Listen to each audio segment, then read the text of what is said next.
Baik Bapak Ibu, kita mulai. Assalamualaikum warahmatullahi wabarakatuh.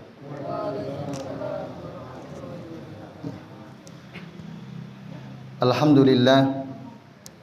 Alhamdulillahilladzi arsala rasulahu bil huda wa dinil haq liyudhhirahu 'ala dini kullih wa kafaa billahi syahida. Asyhadu an la ilaha illallah wahdahu la syarikalah wa asyhadu anna Muhammadan abduhu wa rasuluh. Allahumma shalli wa sallim wa barik ala Muhammad wa ala ali Muhammad kama shallaita wa barakta ala Ibrahim wa ala ali Ibrahim fil alamin innaka Hamidum Majid. Rabbi shrah li sadri wa yassir li amri wahlul 'uqdatam min lisani yafqahu qawli, amma ba'du. Bapak-bapak dan ibu-ibu serta jamaah sekalian, a'azani Allah wa iyyakum ajmain. Semoga kita semua yang hadir di majelis ini senantiasa dimuliakan Allah Subhanahu wa taala. Amin ya Allah ya rabbal alamin. Alhamdulillah Bapak Ibu, pada malam hari ini kita masih bisa melanjutkan yang ngaji kitab tauhid alladzi huwa haqqullah 'alal abid. Dan pada kesempatan yang berharga ini ya kita akan melanjutkan bab 60 ya, tentang mengingkari takdir ya. Pada pertemuan pekan lalu kita merinci tentang makna beriman kepada Allah, kepada malaikatnya, kepada kitabnya. Dan sekarang kita akan membahas ya lanjutan dari penjelasan tentang rukun iman yang ada di dalil yang pertama, yaitu wa antu'mina billahi wa malaikatihi wa kutubihi wa rusulihi wal yaumil akhiri wa tu'mina bil qadari khairihi wa syarrihi. Hadis riwayat Muslim. Jadi ini dalil seperti yang kemarin kita sudah singgung ya, yang digunakan oleh Abdullah bin Umar radhiyallahu anhuma ya, untuk menegaskan tentang pentingnya beriman kepada takdir ya, karena ada dalam salah satu rukun iman. Nah, Bapak Ibu dan jamaah sekalian, nah, sebelum itu lalu apa yang dimaksud? Saya lupa, kemarin beriman kepada Rasul sudah dibahas belum ya? Secara rinci. Belum ya? Nah, apa yang dimaksud al-imanu bir rusul? Menurut keterangan dari Syekh Ibnu Al-Utsaimin rahimahullah, al-imanu bir rusul yatadammanu ma yali ya. Beriman kepada Rasul itu setidaknya mencakup 3 perkara. Kalau berdasarkan keterangan dari Syekh Ibnu Al-Utsaimin. Yang pertama, ya, maksud dari beriman kepada Rasul itu adalah an-nu'mina bi annahum haqqun shadiquna musaddaqun. Kita mengimani bahwasanya mereka para rasul itu adalah ya sesuatu yang benar adanya dan mereka itu shadiqun. Ya, apa yang mereka ucapkan benar, ya, jujur, tidak ada kebohongan, musaddaqun, dan mereka semua dibenarkan oleh Allah Subhanahu wa taala. Jadi kita tidak meragukan ya kebenaran yang dibawa oleh para rasul. Nah, itu. Jadi kalau ada orang kok masih ragu dengan hadis yang sahih, berarti dia sesungguhnya tidak beriman kepada rasul. Karena berarti dia menganggap ya Rasul bohong gitu. Rasul tidak jujur dan tidak dibenarkan. Nah, misal ada orang nggak percaya kalau malaikat itu tidak mau masuk ke rumah yang di rumah itu ada anjing misalnya. Innal malaikata la tadkhulu baitan fihi kalbun. Sesungguhnya malaikat itu tidak mau masuk ke rumah yang di rumah itu ada anjing. Ada itu orang nggak percaya. Lah kok iso gitu. Masa malaikat takut sama anjing? Nah, dia nggak percaya itu. Nah, itu ya. Ada yang ngomong seperti itu, ada. Nah, maka berarti orang itu sebenarnya dia tidak beriman. Tidak beriman kepada Rasul. Kalau dia beriman pasti membenarkan semua apa yang disampaikan oleh Rasulullah SAW. Ya. Yang kedua, an-nu'mina bima sahha anhum minal akhbar wa bima sabata anhum minal ahkam malam tunsakh. Kita mengimani apa yang sahih dari mereka para rasul. Ya, informasi-informasi yang disampaikan oleh para rasul dan itu sahih, kita imani. Misalnya Rasul menjelaskan tentang siksa kubur. Rasul menjelaskan ya, kelak nanti pada saat kita dibangkitkan ya, pada hari akhir, atau Rasul menjelaskan tentang kejadian-kejadian masa lalu. Itu al-akhbar. Nah, selama itu sahih maka kita wajib mengimani gitu ya. Cerita tentang bagaimana Nabi Adam diturunkan dari sorga, cerita tentang Nabi Musa, Nabi Ibrahim dan seterusnya, kita imani. Ya. Dan kita juga mengimani hukum-hukum yang telah ditetapkan oleh para rasul, selama hukum tersebut tidak dinasakh. Nah itu. Nah, mengimani ya. Hukumnya mengimani informasinya, khobar dan ahkamnya. Itu diantara makna beriman kepada para rasul. Kemudian yang ketiga, an-nu'mina bi'a'yanin man alimna a'yanahum. Kita mengimani ya, a'yan ar-rusul maksudnya. Ya. Mengimani rasul-rasul secara ya, khusus yang namanya disebutkan oleh Allah Ta'ala. Min ilmina ya, atau man alimna a'yanahum, yang kita tahu. Mengimani yang kita tahu disebutkan dalam Al-Quran ya, nama-nama para nabi, mulai dari Nabi Adam sampai Rasulullah Muhammad sallallahu alaihi wasallam, Nabi Idris, Nabi Yunus, Nabi Hud, Nabi Nuh. Nah, kita imani karena emang kita tahu gitu, disebutkan di dalam Al-Quran. Begitu pula kita mengimani para rasul yang kita tidak tahu, wa malam na'lamhu, dan apa yang kita tidak tahu.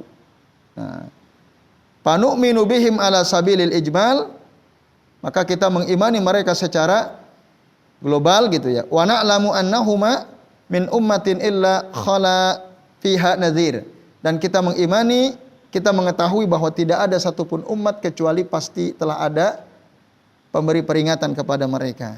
Nah, ini bapak-bapak dan ibu-ibu serta sekalian ya. Jadi setiap umat itu pasti Allah telah kirimkan kepada mereka rasulnya. Arsala likulli ummatin rasulan taqumu bihi al-hujjah alaihim. Jadi Allah pasti telah mengutus rasul yang dengan itu tegaklah hujjah ya, sehingga mereka tidak lagi bisa beralasan nah, untuk tidak taat kepada Allah Ta'ala karena rasul sudah diutus oleh Allah Ta'ala. Maka disebutkan dalilnya dalam surah An-Nisa ayat 165 ya. Kalau Allah Ta'ala berfirman, rusulan mubasyirina wa mundzirin li'alla yakuna linnasi 'alallahi hujjah ba'dar rusul. Jadi para rasul Allah utus sebagai pemberi kabar gembira, pemberi peringatan, agar tidak ada lagi bagi manusia alasan di hadapan Allah Ta'ala setelah Allah kirim para rasul. Nah, jadi supaya manusia tidak lagi beralasan, oh saya nggak begini karena saya tidak tahu ya Allah. Nah, nggak bisa karena Allah sudah mengutus para rasulnya dan mereka telah menerangkan kepada umatnya. Nah itu bapak-bapak dan ibu-ibu serta jamaah sekalian ya. Itu makna mengimani para rasul. Nah, itu secara ringkas apa yang diterangkan ya oleh Ibnu Al-Utsaimin ya. Saya Ibnu Al-Utsaimin rahimahullah. Kemudian beriman kepada hari akhir. Ya, Bapak Ibu dan hadirin sekalian, a'adzani Allah wa iyyakum ajmain. Maksudnya apa? Beriman kepada hari akhir itu ya, Bapak Ibu dan hadirin sekalian, di sini sebutkan hari akhir itu al-yaumu an-nihaiyul abadi alladzi la yauma ba'dahu wa huwa yaumul qiyamatil kubra. Hari akhir itu maksudnya hari an-nihai, ya paling akhir. Dan berakhir betul-betul secara abadi, enggak ada lagi hari setelah itu, dan itu yang dimaksud adalah hari kiamat al-kubra. Ya, pada saat Allah Ta'ala menyuruh malaikat Israfil meniup trompet sangkakala, lalu hancurlah dunia, terbelahlah langit ya, dan berterbangan gunung-gunung, ya, matahari, bulan terjatuh dan seterusnya, itu disebut yaumul akhir, ai yaumu al-qiyamah al-kubra. Nah, Syekhul Islam Ibnu Taimiyah rahimahullah mengatakan yang ya masuk kategori beriman kepada hari akhir adalah apa? Al-imanu bi kulli ma akhbara bihi nabiyyu sallallahu alaihi wasallam. Dia mengimani seluruh apa yang telah dikabarkan oleh Nabi sallallahu alaihi wasallam. Mimma yakunu ya, ba'dal maut. Apa yang terjadi setelah kematian. Nah, ini diterangkan oleh beliau dalam kitab Al-Aqidah Al-Wasithiyah. Kitab tipis tapi mubarak katanya. Banyak faidah dalam kitab tersebut. Nah, maka dengan demikian sekalian, beriman kepada fitnah kubur, pertanyaan di kuburan. Ya. Kita mengimani bahwa di kuburan itu ada azab, ada nikmat. Nah, itu termasuk bagian daripada beriman kepada hari akhir. Bapak Ibu percaya nggak di kuburan itu ada azab? Percaya di kuburan ada nikmat? Nah, ada orang nggak percaya. Mana mungkin orang diazab, wong ruangannya cuma sedikit begitu, 1 kali 2 meter. Mana mungkin dapat nikmat gitu. Nah, karena dia pakainya pakai akal, nggak pakai dalil. Nah, kalau kita kembali kepada dalil, kata Nabi, orang soleh itu ketika mereka dikubur, yuwassa'ulahu qabruh, maddal basar, dilapangkan baginya kuburannya sejauh mata memandang. Yuprosulahu ila babil jannah, dihamparkan permadani sampai ke pintu surga. Dan bahkan dia bisa mencium aroma wanginya surga. Itu bagi siapa? Orang yang mendapat nikmat kubur. Nah, sementara orang yang diazab di alam kubur bermacam-macam. Nah, diterangkan dalam banyak hadis. Ya, misalnya orang yang ketika dia hidup di dunia, nah, dia memakan riba, ditenggelamkan dalam sungai darah, ya, lautan darah. Ketika dia menepi, di sana sudah ada seseorang yang siap menyuapi batu ke mulutnya, nggak kuat balik lagi, begitu seterusnya. Orang yang sombong, ya, diputar-putar. Nah, itu dan macam-macam, ya. Azab-azab yang digambarkan oleh Rasul SAW bagi orang yang diazab di alam kuburnya. Maka kita harus imani. Itu termasuk bagian daripada beriman kepada hari akhir. Termasuk ditiup trompet sangkakala, bangkitnya manusia dari kuburan mereka dalam keadaan hufatan uratan gurla. Ya, dalam keadaan ya, bertelanjang kaki, telanjang bulat, tidak disunat. Nah, itu bagian daripada beriman kepada hari akhir. Termasuk percaya adanya timbangan, adanya kitab catatan amal, adanya sirat, adanya haud, adanya syafaat, adanya sorga, adanya neraka. Sorga dan seluruh kenikmatan, neraka dan seluruh azabnya. Kita mengimani. Nah, baik yang diterangkan Allah dalam Al-Quran maupun diterangkan oleh Rasul dalam sunnah-sunnahnya. Itu bagian daripada al-iman bi yaumil akhir. Imma minal Quran wa imma minas sunnah an-nabawiyah al-mutawatir atau al-ahad, ya, yang mutawatir atau hadis-hadis ahad. Selama itu sahih dari Nabi, maka kita wajib mengimaninya. Nah, yang terakhir, wa tu'mina bil qadari khairihi wa syarrih. Apa yang dimaksud beriman dan kamu mengimani takdir? Takdir baik maupun takdir buruk. Nah, seperti yang kami singgung kemarin, ketika Rasulullah mau menerangkan tentang beriman kepada qadar, Rasul mengulang kata tu'min. Ya kan? Wa tu'mina. Sementara ketika menyebut malaikat, menyebut Rasul, menyebut kitab, menyebut hari akhir, enggak disebut kata antu'mina. Karena diikutkan dengan yang pertama antu'mina billah. Tapi saat Rasulullah mau menjelaskan tentang beriman kepada takdir, itu disebut. Nah, itu disebut. Nah, ini menunjukkan penting sekali, ya, karena banyak orang, ya, tidak beriman kepada takdir. Ya. Bapak Ibu dan jamaah sekalian, a'azani Allah wa iyyakum ajmain, ya. Nah, beriman kepada takdir artinya apa? Kita mengimani ketentuan Allah Azza wa Jalla untuk segala sesuatu. Nah, baik itu yang berkaitan dengan perbuatannya atau perbuatan selainnya. Dan Allah Ta'ala telah menetapkan, menuliskan di sisinya Ya, takdir segala sesuatu sebelum Allah menciptakan langit dan bumi selama 50.000 tahun. Ya, bi khamsina alfi sanatin qabla an yakhluqas samawati wal ardo, yang kita sering bahas masalah ini. Bapak Ibu sekalian, nah, beriman kepada takdir ini, takdir itu ada 4 tingkatannya. Ada disebut maratibu al-qadar. Nah, jadi saya Ibnu Al-Utsaimin dan para ulama yang lain, ketika kita mengimani takdir, ada 4 hal yang harus kita imani, ya. Yang pertama, ya, sebelum takdir itu terjadi, ya, ada yang disebut ilmunya Allah Ta'ala. Maksudnya kita mengimani bahwasanya Allah Ta'ala mengetahui segala sesuatu, baik secara global maupun secara terperinci. Itu. Nah, jadi ketika kita beriman kepada takdir, kita wajib mengimani Allah itu tahu segala sesuatu. Enggak ada yang luput dari pengetahuan Allah Ta'ala. Apa yang belum terjadi, apa yang sedang terjadi, apa yang akan terjadi, Allah tahu. Yang sudah terjadi Allah tahu, apalagi itu, ya. Yang sedang terjadi Allah tahu, dan yang belum terjadi pun Allah pasti tahu. Fa'alima ma kana wa ma yakun, fa kullu syai'in ma'lumun indallahi azza wa jalla.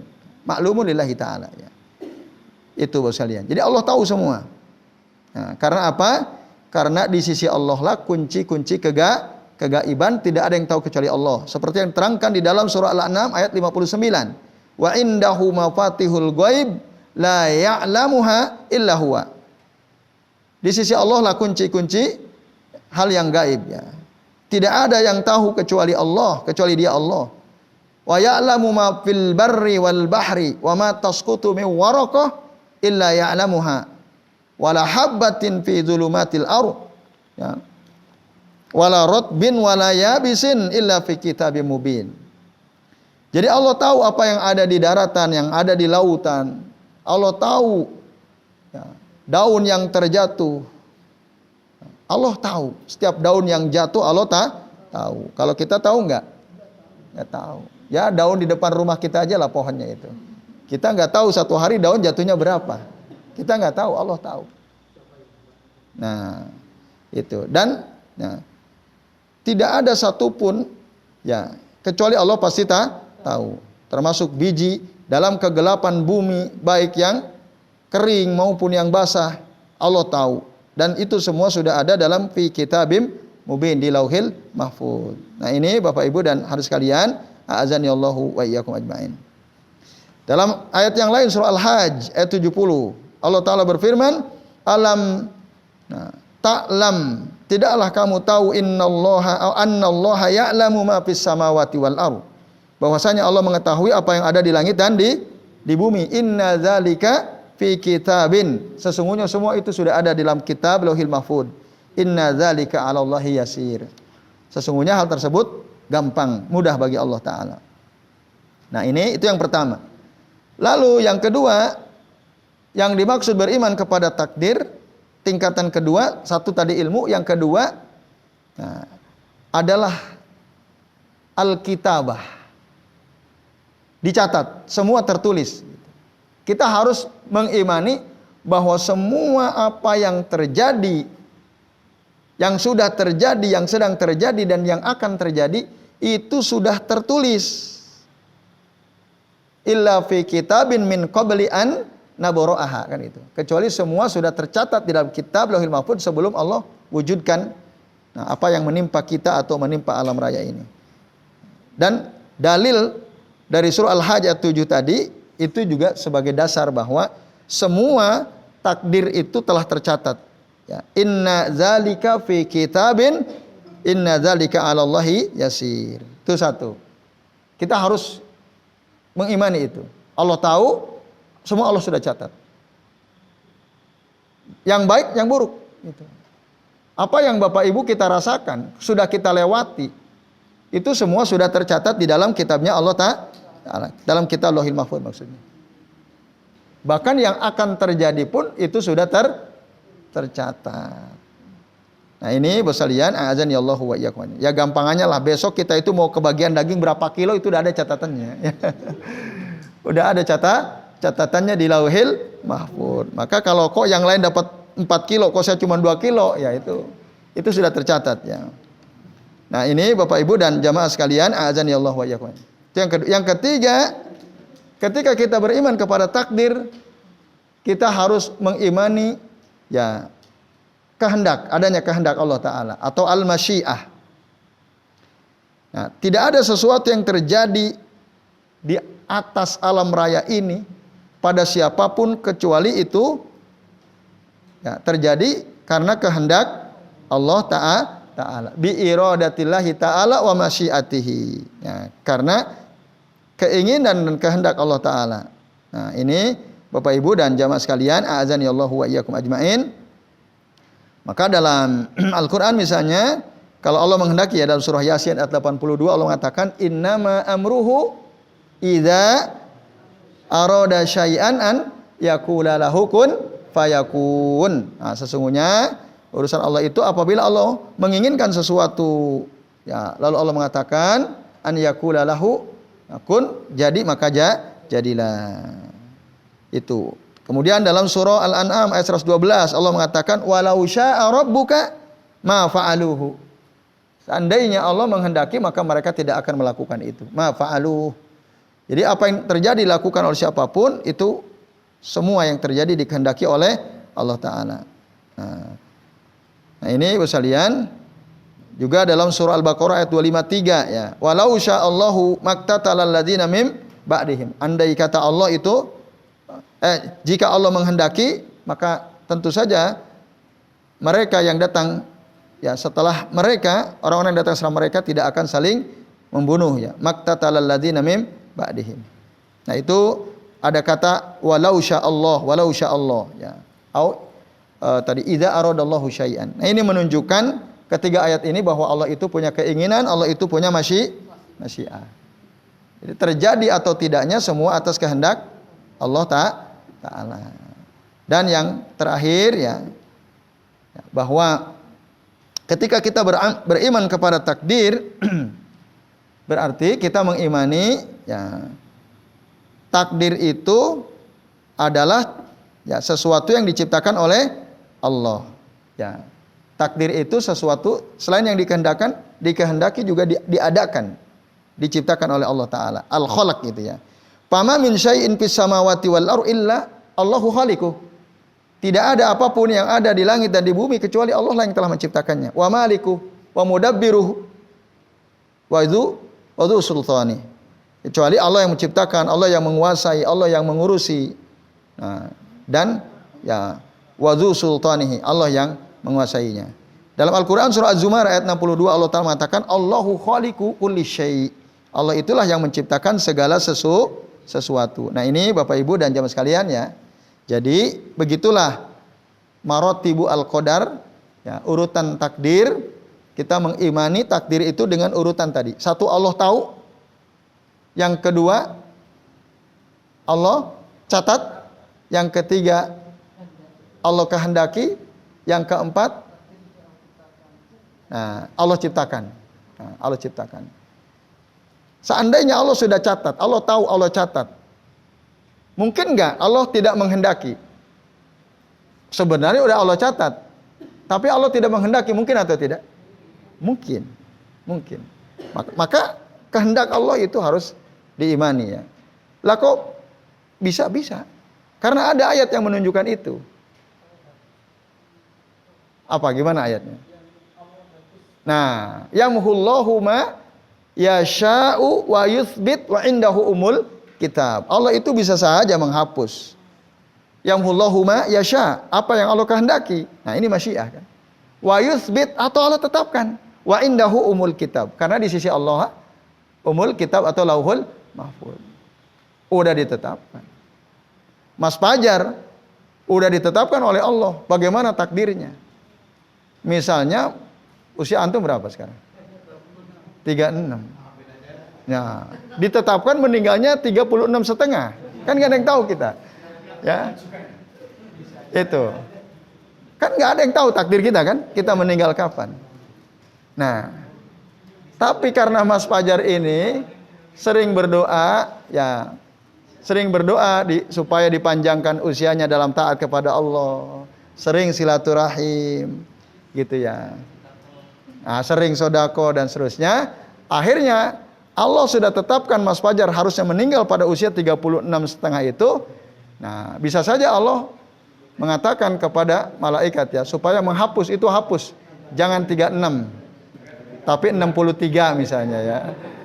Nah, itu. Nah, itu kan yamhullahu ma yasha. Nah, itu Bapak Ibu, ya itu contoh gampangnya. Ya. Itu dalam surah Ar-Ra'd ayat berapa ya? 13 atau 3 sebentar, Pak. Kalau nah, yamhullahu ma yasha'u wa yusbit wa indahu umul kitab. Nah, ayat berapa?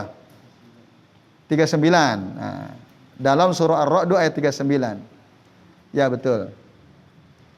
Jadi itu pentingnya. Jadi itu kehendak Allah. Kalau Allah menghendaki terjadi, jika Allah tidak menghendaki tidak terjadi. Walaupun sudah ditetapkan, dicatat gitu. Nah, doa itu la yaruddu al-qada illa doa, kata Rasul. Tidak ada yang bisa menolak qada kecuali doa gitu. Nah, ini. Nah, ini Bapak sekalian, ya. Itu jadi tadi beriman kepada takdir itu berarti kita juga mengimani 4 urut-urutan takdir tadi. Nah, Bapak Ibu dan jamaah sekalian, a'azani Allah wa iyyakum ajmain. Nah, kemudian di dalam kitab Al-Qaul Al-Mufid fi ala kitab Tauhid, Syekh Ibnu Utsaimin mengatakan tadi ya, takdir itu ya, sebagian ulama mengatakan innahu sirrun min asrarillahi taala. Dia adalah rahasia dari rahasia Allah Subhanahu wa taala. Tidak ada yang tahu seorang pun kecuali Allah. Tidak ada yang tahu seorang pun kecuali Allah. Malaikat yang dekat dengan Allah pun enggak ngerti.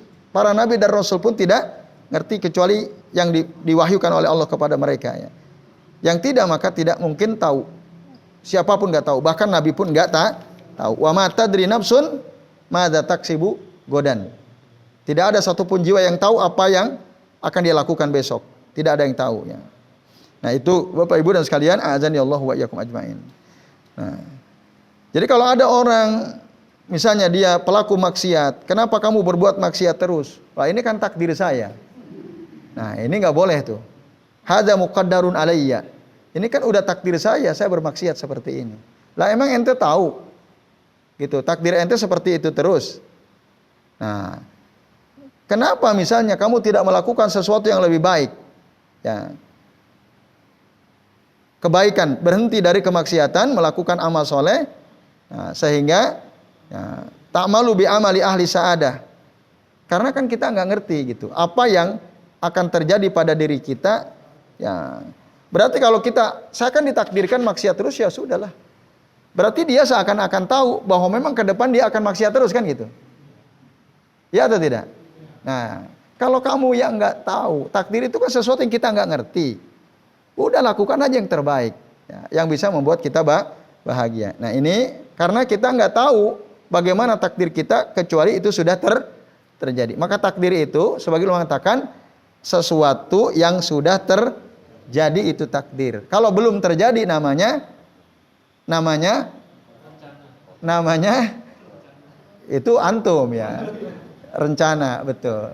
Kalau Allah berarti apa? Qada, ketetapan Allah qada itu. Kalau takdir berarti ketetapan yang sudah maka takdir tidak bisa ditolak. Tapi kalau qada la yaruddu al qada illa doa tadi.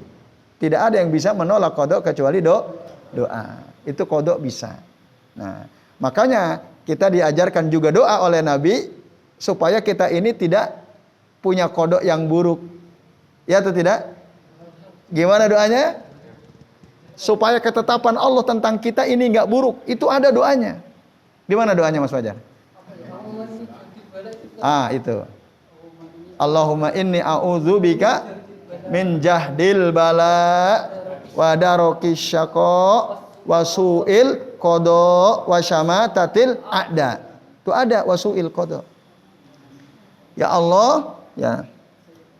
Aku berlindung kepada Engkau min jahdil bala, dari ya bala, ya musibah yang sulit, ya wa min darokis syaqa, kesengsaraan yang dalam. Wa min su'il qada, aku juga berlindung kepadamu ya Rabb dari buruknya qada, buruknya ketetapan Allah untuk kita. Itu bisa Bapak Ibu, kita berdoa tuh. Karena kita kan nggak tahu gitu, apa sih ketetapan Allah untuk kita ini? Kita akan tertimpa apa, akan melakukan apa, kan kita nggak ngerti.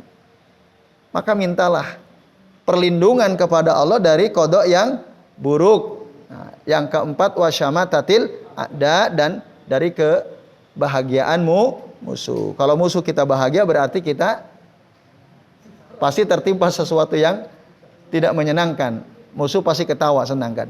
Jadi ini Bapak Ibu sekalian ya, sementara kita rehat dulu karena sudah waktu Isya. Jadi monggo yang bertugas muadzin silahkan.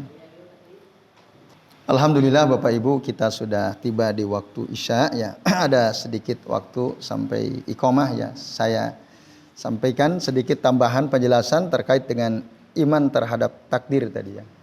Jadi ada tambahan tadi, antu minabil qadari khairihi wa syarrihi. Nah, Bapak Ibu dan jamaah sekalian, khair itu sesuatu yang ma yulaimu al abad ya, yang seorang hamba senang gitu mendapatkannya. Wasyarr mala yulaimuhu, sementara keburukan itu sesuatu yang hamba tidak senang ya. Jadi takdir itu ada yang disenangi oleh kita sebagai hamba, ada yang kita tidak senang gitu. Contoh bahwa takdir baik itu misalnya kita ditakdirkan oleh Allah Ta'ala taat ya, taat pada Allah. Selalu dalam hati ketika terdengar azan ingin sholat berjamaah di masjid. Nah, pas dianjurkan puasa, kita puasa sunnah gitu ya misalnya. Lalu kita bisa melakukannya. Itu adalah kebaikan ya, takdir yang baik untuk kita. Sementara kemaksiatan, kita berbuat maksiat sudah terjadi, itu berarti takdir buruk. Atau kita mendapatkan kelonggaran dalam masalah rezeki mudah gitu ya, kita punya kekayaan, itu baik atau buruk? Tapi kalau kita kesulitan, mau beli apa susah, mau belanja apa nggak bisa, makan aja susah, nah, itu namanya kefakiran. Itu takdir baik atau buruk? Baik apa buruk? Menurut kita baik apa buruk? Nah, menurut kita buruk kan? Karena kita nggak seneng kan? Maunya kita mau beli apa aja bisa kan? Nah ini Bapak Ibu dan jamaah sekalian. Nah tapi kan tadi antu mina bil qadari khairihi wa syarrihi. Kita beriman kepada takdir baik ataupun buruk. Artinya semua apa yang terjadi itu sudah ditentukan oleh Allah Ta'ala, baik atau buruk. Tapi wasyarru la yunsabu ilallahi azza wajal. Tapi keburukan kita tidak boleh nisbatkan kepada Allah. Ini adab ya. Kita tidak boleh menisbatkan keburukan kepada Allah. Karena apa? Kata Nabi dalam salah satu doa beliau mengatakan wasyarru laisa ilaik. Wasyarru laisa ilaik. Dan keburukan tidaklah disandarkan kepada Allah Subhanahu wa taala. Kalau ada sesuatu terjadi dan kita anggap buruk, nah, baik secara takdir maupun secara hukum, itu dalam perspektif kita sebagai objek ya. Sementara ya, kalau dari sisi perbuatan Allah Ta'ala tidak ada yang buruk. Semua apa yang Allah lakukan pasti baik, pasti ada hikmahnya. Nah, pasti baik dan pasti ada hikmahnya. Maka kita tidak boleh menisbatkan keburukan kepada Allah Ta'ala. Kamu kok apa misalnya? Dari dulu nggak maju-maju, keadaan ekonomi begitu saja misalnya. Kayak aku dong nih, aku jadi orang kaya misalnya. Ada orang ya, teman kita bilang begitu. Wah ini kan gara-gara Allah maka saya jadi miskin gitu ya. Nah kita nggak boleh tuh begitu ya. Nah Bapak Ibu dan sekalian, kita tidak boleh mengatakan seperti itu. Karena semua apa yang terjadi buruk menurut kita, tapi semua perbuatan Allah itu baik. Mana dalilnya, dasarnya? Dalam surah Ar-Rum ayat 41 ya. Di situ ada tersirat atau ada isyarat bahwa semua apa yang terjadi yang Allah lakukan itu pasti baik. dan pasti ada hikmahnya. Dalam surah Ar-Rum ayat 41, qala Allah Ta'ala berfirman, "Zaharal fasadu fil barri wal bahr." Telah nampak kerusakan di daratan dan di lautan, bima kasabat aidin nas, disebabkan karena perbuatan tangan-tangan manusia. Liyudhiqahum ba'dalladzi amilu, supaya mereka merasakan sebagian apa yang mereka kerjakan. Misalnya terjadi banjir, terjadi kebakaran hutan dan lain sebagainya.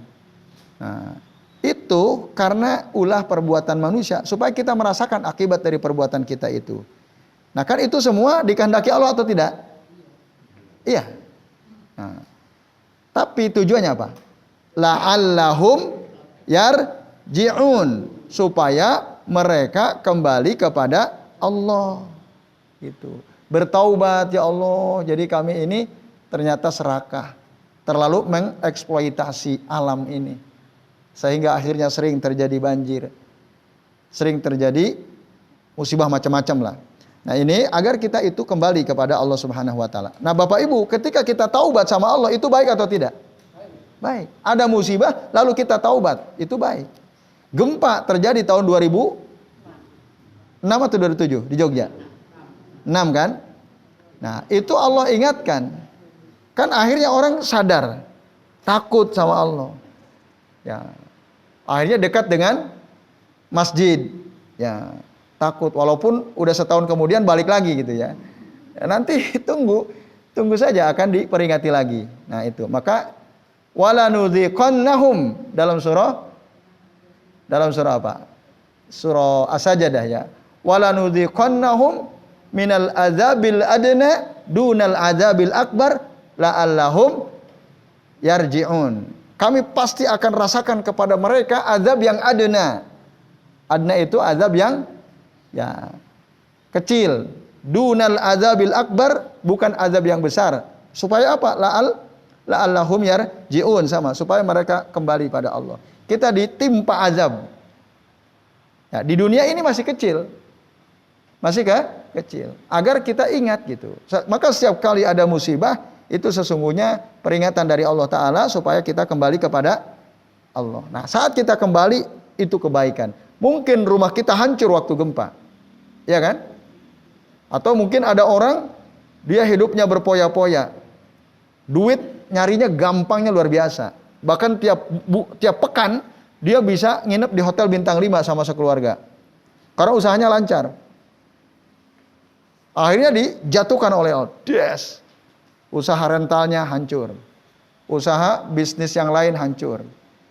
Nah, bahkan rumah terjual. Mobil hilang semua. Ya, karena dipinjam orang gitu ya. Yang minjem gak balikin. Padahal ada 5 armada misalnya. Mobilnya Kijang Innova semua. Dia pinjem punya orang 4, punya dia 1. Yang dipinjemin minta segera balikin. 1 Innova harganya berapa? Gak tahu saya ya. Nah, kali 4 Pak Didi yang tahu ya. Akhirnya gak bisa. Rumah dijual habis Bapak Ibu. Hidupnya tidak mewah lagi. Tapi justru ketika dihancurkan oleh Allah, bisnisnya dia jadi sadar. Ternyata hidup saya ini salah. Ternyata bisnis saya ini bermasalah. Dulu saya nggak pernah sholat. Akhirnya dia sholat. Lebih baik. Nggak punya apa-apa. Mobil habis, rumah habis, bisnis hancur. Tapi dia sekarang jadi sholat. Bahkan selalu berusaha jamaah 5 waktu. Baik atau tidak? Awalnya kan kayaknya nggak baik. Nah, itu la'allahum yarji'un, supaya mereka balik kepada Allah Subhanahu wa taala. Maka hati-hati ya Bapak Ibu, kita yang selalu dalam keadaan senang, kok kita tadi ya tidak semakin dekat kepada Allah taala. Nah, membuat kita lalai, lupa. Itu nanti bisa jadi Allah berikan peringatan ya, agar kita kembali kepada Allah Subhanahu wa taala. Buruk memang mungkin bisnis kita hancur, tapi akibatnya baik dan seterusnya. Jadi Bapak sekalian, ya, masih banyak sebenarnya contoh lain yang disebutkan oleh Syekh Ibnu Al-Utsaimin dalam kitab beliau ini ya. Contoh Nabi Adam yang diturunkan dari sorga, contohnya dulu sahabat ya yang tidak ikut perang bersama Nabi lalu dihukum tidak ditegur selama 50 hari dan seterusnya. Jadi saya kira ini ya penjelasan dari dalil yang pertama Nah, jadi tadi Bapak Ibu masih ingat ya, beriman kepada takdir itu berarti beriman juga mengimani 4 perkara tadi ya. Yang pertama apa? Ilmu, tulisan ya dicatat, kemudian dikehendaki, yang keempat diciptakan ya oleh Allah Subhanahu wa taala. Nah, itu. Saya kira ini ya, sebelum iqamah masih ada sedikit waktu, barangkali ada di antara Bapak Ibu yang mau bertanya, kami persilahkan. Monggo Pak Zuhri. Assalamualaikum warahmatullahi wabarakatuh. Waalaikumsalam warahmatullahi wabarakatuh. Pertanyaan pertama, kiat-kiatnya supaya kita itu istiqomah dalam beribadah, itu satu. Terus yang kedua, ini yang berkaitan dengan masalah takdir. Jadi kalau ada orang yang begitu lahir kok dia cacat, ini termasuk salah satu takdir. Terima kasih. Waalaikumsalam warahmatullahi wabarakatuh. Terima kasih Pak Zuhri ya. Bapak Ibu dan hadirin sekalian, a'azani Allah wa iyyakum ajmain. Gimana kiat-kiat supaya kita tetap istiqomah gitu ya. Taat kepada Allah, senantiasa ingat kepada Allah, senantiasa bersyukur kepada Allah. Nah, salah satunya adalah berdoa kepada Allah Subhanahu wa taala. Itu supaya istiqomah. Maka ada kitab yang ditulis oleh Syekh Abdul Razak Al-Badar ya. Nah, judulnya Asru Qawaid fil Istiqomah kalau tidak salah ya. 10 kaidah dalam istiqomah itu. Nah, salah satu di antaranya adalah kita berdoa. Karena yang menghendaki kita istiqomah atau tidak adalah Allah Subhanahu wa taala. Berdoalah, minta kepada Allah. Ini yang paling penting. Ya. Karena kalau kita usaha sendiri tanpa doa, itu juga lemah ya. Gampang lah istiqomah, gampang. Saya bisa istiqomah sholat 5 waktu di masjid terus. Faktanya ternyata bisa terus atau enggak? Enggak. Minta tolong pada Allah Ta'ala. Maka salah satu doa penting yang diajarkan oleh Nabi adalah Nabi berdoa, Allahumma a'inni ala zikrika wa syukrika wa husni ibadatik. Ya Allah, tolonglah aku untuk senantiasa berzikir kepadamu, untuk senantiasa bersyukur kepadamu, dan untuk senantiasa memperbaiki ibadahku kepadamu. Itu doa itu penting. Nah, dalam satu riwayat dikatakan itu sering dibaca oleh Nabi di akhir sholat di tasyahud terakhir. Allahumma a'inni ala dzikrika wa syukrika wa husni ibadah fi duburi as-shalah ya. Itu Pak Zuhri yang pertama ya. Itu yang penting sekali ya. Mintalah istiqomah kepada Allah. Nah, terus yang kedua tentu saja kita berilmu, carilah ilmu supaya kita tahu mana yang baik, mana yang tidak baik. Kalau kita tahu kan jadi bisa istiqomah. Tapi kalau kita nggak ngerti, bagaimana bisa istiqomah? Paham aja tidak misalnya. Kebaikan-kebaikan yang diajarkan oleh Rasul SAW. Itu. Kemudian, nah, yang kedua, besalian, apakah ketika seseorang lahir dalam keadaan cacat, nah itu adalah takdir dari Allah Ta'ala? Iya. Nah, iya, itu adalah takdir. Disebutkan dalam surah Al-Hajj diantaranya. Surah Al-Hajj ayat 5. Ya. Allah Ta'ala berfirman, Ya ayuhan nasu in kuntum fi raibim minal ba's. Nah, dan seterusnya, nanti ada kalimat, ya, ini, summa, ya ini. Fa inna khalaqnakum min turabin summa min nutfatin summa min alaqatin summa min mudghatin mukhallaqatin wa ghairi mukhallaqah. Nah, itu. Kemudian kami menciptakan kalian dari debu, kemudian dari air mani, kemudian dari segumpal darah, kemudian dari segumpal daging, mukhallaqah yang tercipta sempurna, wa ghairi mukhallaqah yang tidak sempurna, tidak tercipta sempurna. Jadi itu semua adalah ketetapan dari Allah Subhanahu wa taala. Maka jika ada misalnya di antara kita kok waktu lahir tidak sempurna, ya, atau punya keturunan tidak sempurna, percayalah itu adalah semua takdir dari Allah Ta'ala. Maka jangan menolak. Jangan menolak. Walaupun tentu kita memohon perlindungan kepada Allah kan dari keadaan seperti itu. Ya, tapi andai kata Allah sudah tetapkan, udah kita terima. Oh anak saya kok begini, urus, itu amanah dari Allah Ta'ala. Ya, Bapak Ibu sekalian. Tapi ada orang nggak kuat gitu ya. Ketika punya anak, anaknya mohon maaf kan ada sekarang itu semacam autis gitu ya. Nauzubillah sekali lagi kita mohon perlindungan kepada Allah ya. Semoga semua anak keturunan kita sehat-sehat ya. Amin ya rabbal alamin. Tapi jika ada gitu, ya, maka kita harus percaya itu takdir dari Allah Azza wa Jalla. Nah ini sekalian ya, ada orang yang tidak kuat. Akhirnya apa? Ya dia tinggalkan suaminya. Itu teman kami ya, ada salah satu putranya itu semacam autis gitu, suka melakukan tindakan di luar kontrol, mecahin kaca rumah, kadang lempar rumah tetangga dan seterusnya.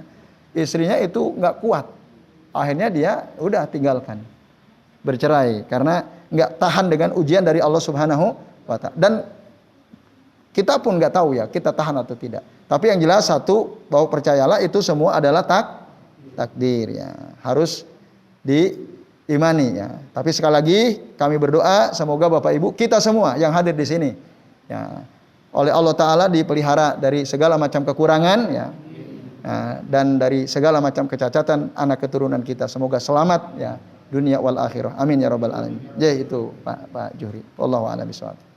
Baik Bapak Ibu cukup ya. Nah, ini sementara berarti Senin depan libur atau enggak nih? Enggak ya?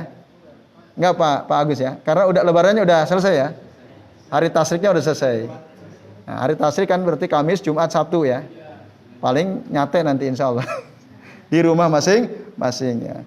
Jadi baik Bapak sekalian, ini yang bisa kita bahas. Terima kasih atas perhatiannya. Mari kita akhiri dengan baca doa kafaratul majlis. Subhanakallahumma wa bihamdika asyhadu an la ilaha illa anta astaghfiruka wa atubu ilaik. Wa sallallahu ala Muhammadin wa ala alihi wa sahbihi wa baraka wa sallama alaihim ajmain. Billahi taufiq wal hidayah. Wassalamualaikum warahmatullahi wabarakatuh.